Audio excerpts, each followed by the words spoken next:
first thing when I became a leader, I thought about that day of mine, and I came into a situation where there were young boys in the side. We were going through a little bit of a rough time in Indian cricket, and we needed to pick young players. I don't know whether that helped or whether it, without my knowledge, created an atmosphere for me to create a team. But the first thing I realized that if I have to be a good leader, I will have to identify the right talent. I will have to make these players feel comfortable in this dressing room. Because when you see young players walking into a dressing room and they look around, and we had a star-studded dressing room, the likes of Tendulkar, Dravid, Lakshman, Kumble, who were great champions.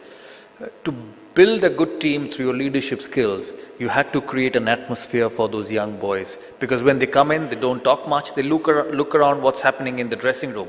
And I'm sure it's exactly in your corporate offices when you hire young professionals, all educated professionals from various IITs, various management schools, and they come under the leadership of some of you who are so experienced in this world. It's about watching. It's about watching what's happening around. And if that part of your system is not good, you will never create a good team. My first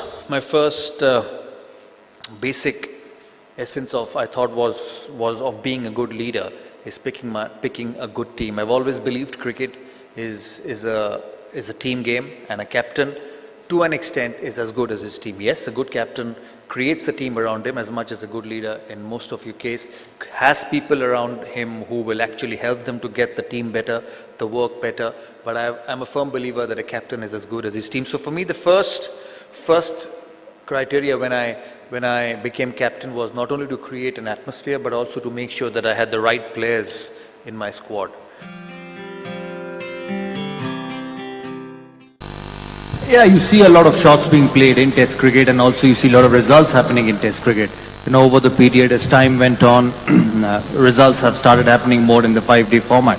We see one-day cricket now. From the time when we started and when we finished, teams would get 300, 350 and even 400.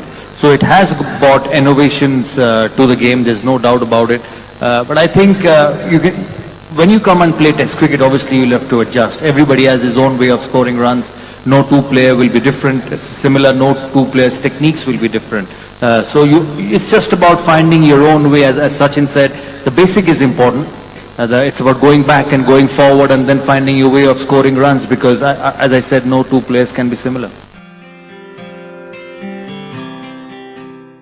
For me, leadership is about the trust you generate among your members. You know, I was obviously a leader of a small group of people, at the most 20, but in different aspects of life, whether you're a politician, some of you might go and become the heads of big corporates, the CEOs, which you all aspire, and for me, to be a good leader, the most important thing is trust.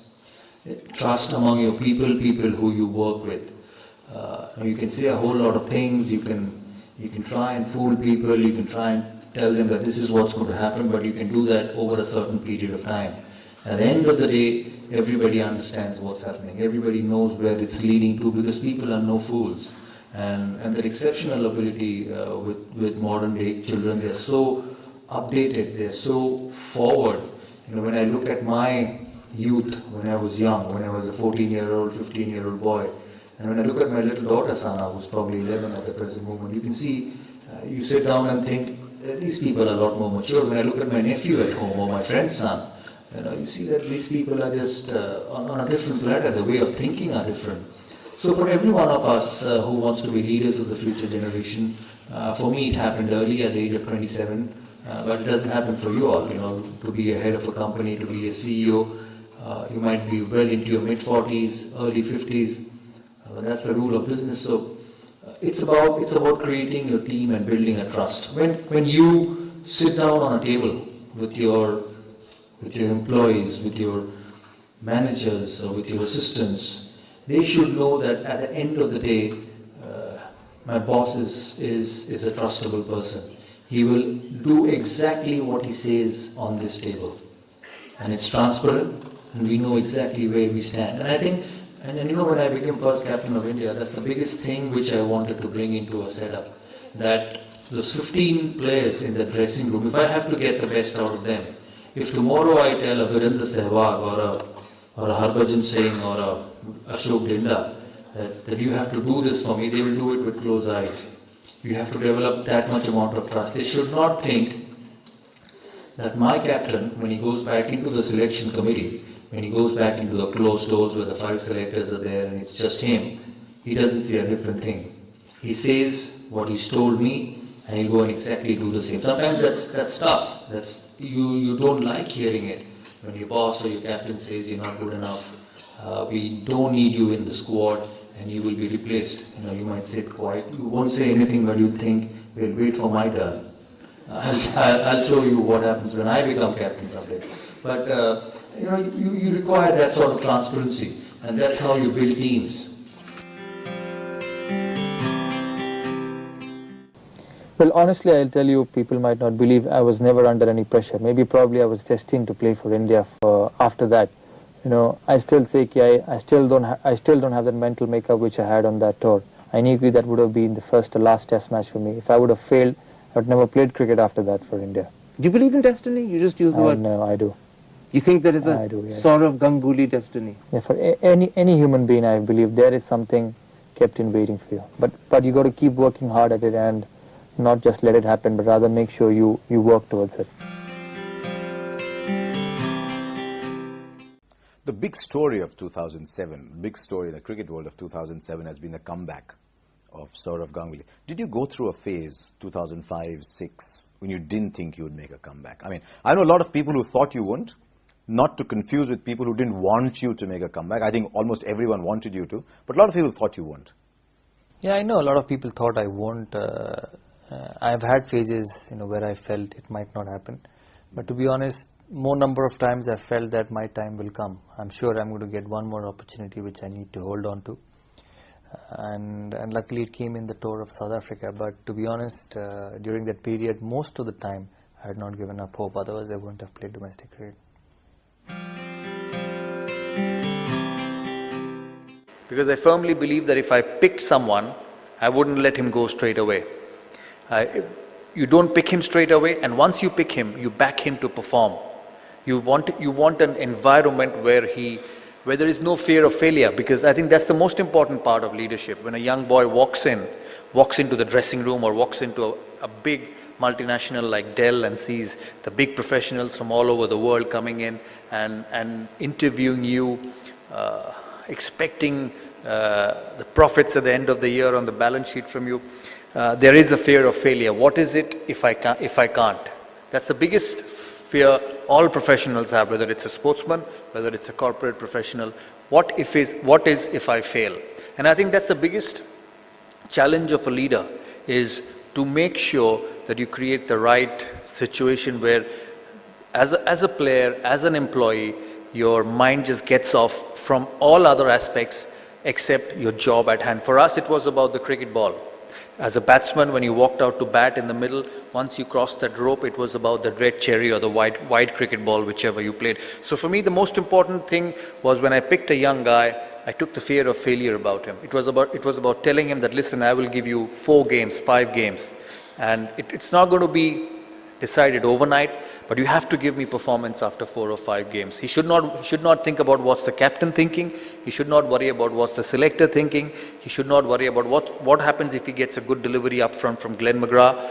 Because you need to take away all that insecurities out of that person and create a situation for him where he delivers, where he believes that I have support, I know this is where I need to go, and this is the time I have. And I think that's a very important aspect of creating a good team. It's about security.